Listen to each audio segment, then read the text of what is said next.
Ratusan masyarakat Tapanuli Utara melakukan aksi unjuk rasa di gedung DPRD dan kantor Bupati Tapanuli Utara. Mereka menuntut agar Sekretaris Daerah atau Sekda Tapanuli Utara Indra Simarimare dinonaktifkan dari jabatannya akibat diduga terlibat video mesum.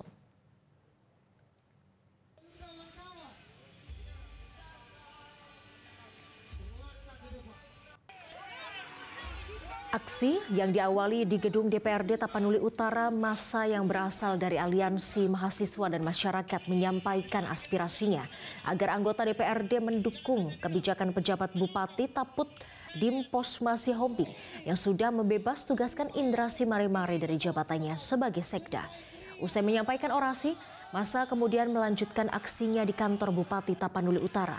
Massa mendesak memasuki kantor Bupati karena tidak diperbolehkan memasuki areal karena pagar ditutup oleh petugas keamanan. Massa akhirnya melakukan aksi saling dorong dengan petugas.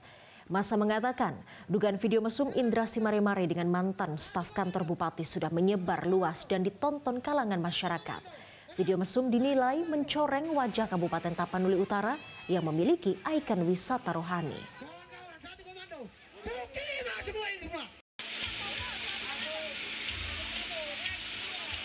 Yang tidak ada keputusan lain adalah masih Simarimare, kan itu kan. Tetapi kalau ada ternyata ditemukan dokumen lain, administrasi lain, berarti bukan itu. Kemudian ada keputusan bupati yang membebas tugaskan sementara Simarimare. Sekarang pertanyaannya, apakah keputusan bupati itu berlaku? Berlaku, ya sudah, selesai kan.